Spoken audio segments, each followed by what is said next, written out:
Oh, hi everyone. A shrinker stretcher. You ever heard of one? Oh, you have? You haven't?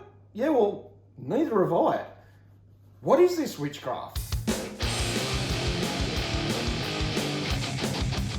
Well, this is my 1928 Chevy Roadster, and I built this over 20 years ago.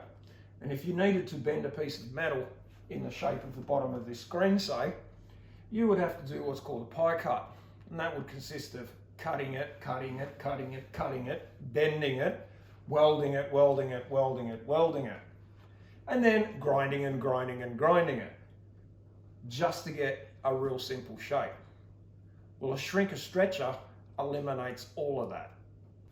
So I've got some 0.9 flat sheet, cut it up into some strips and bent it up on my makeshift jig over there where I just bend things with. You see me doing it in another video where I just hammer it over a piece of metal.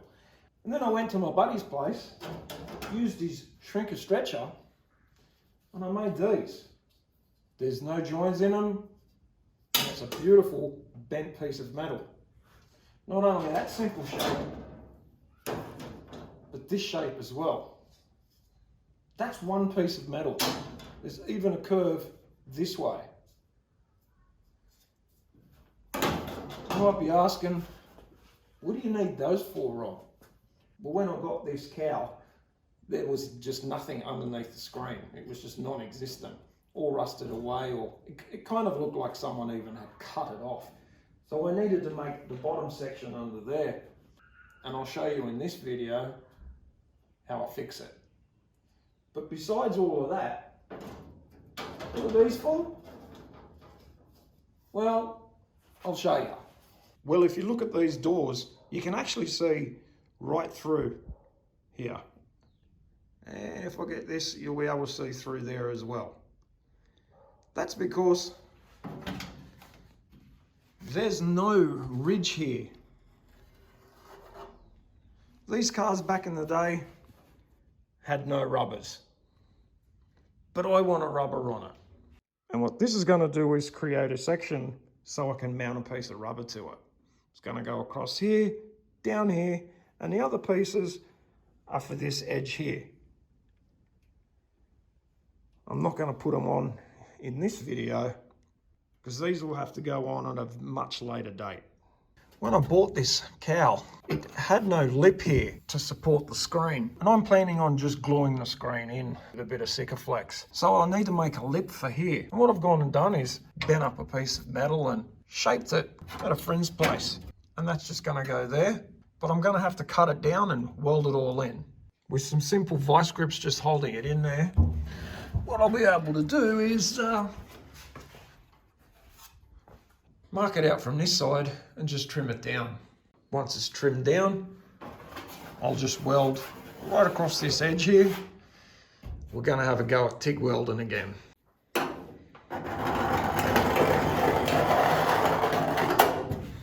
Now I've got that all cut down. It's time to just do a little bit of trim work. It's a little bit high here and get it welded in. Yeah, I'm pretty happy with that. This is going to take some time to weld in though, because I reckon I'm going to have to weld it slowly all the way along. And I don't want to warp this panel. Well, there you go. It's all clamped in and ready for welding. Things like here will require a little bit of massaging just as I'm welding it in. Let's do it. So instead of just going hell for leather with the TIG, I decided just to use the MIG and tack weld it in a few places first. You know, I was really worried that the thinness of this metal here due to it rusting would be so thin that I'd just blow out holes using the MIG. But it seems to be standing up pretty good. I might even just MIG this whole thing in. Look, I'm undecided at the moment. I'll get the TIG out, see how I go. If it's not looking good, I will just MIG the whole thing in. You know, the MIG seems to be working quite well. So I've decided I'm just gonna MIG this all up. I'll just take the time, make sure it doesn't warp.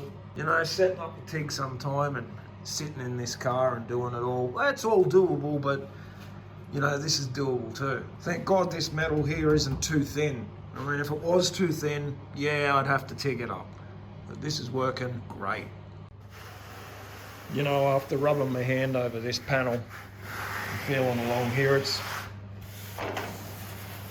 it's warped everywhere anyway. And who am I kidding? This car's meant to look rough. So me worrying about a little bit of heat in here, I don't think it's gonna really matter. I guess what I really gotta make sure is I keep this angle here straight. Well, it's slow going, but I am getting there. And while I'm waiting for this to just cool off, I've been making some templates to go in these corners here. I've also got to make one up the top here. Check out that rust. On the other corner there, and down on that corner. Well, look at this. Here I am welding away, and I get my first blow through. So I've just ground it back a little bit, and I'll have another stab at that when that panel cools down that little bit more. I didn't want to bore you with all the welding of this. I mean, you've seen people weld before, you've seen me weld before, but that's all done. Well, now it's time to weld this fill-in piece in here. And with just a few tacks there, I can proceed now to weld the whole thing in. There you have it. There's a fill-in piece there. Obviously, there's a lot of grinding to do, but I'm going to continue on the other side and also make this piece up here. And with one more corner done, we're getting closer and closer to the painful part of this and this. Now, as you can see, I'm getting these corners done as well. And there's still a fair way to go to weld them in yet. Well, I've got it all welded up and it's time to start grinding it. I've started up in this corner here, but it's quite painful. Well, after about 15 minutes of grinding, this is where I'm at. We've finally got a nice surface here for the windscreen to bond to when it gets glued in. There you go, it's all ground up, and I'm fine with that today. I'm going to stop now because I'm buggered. I've had enough.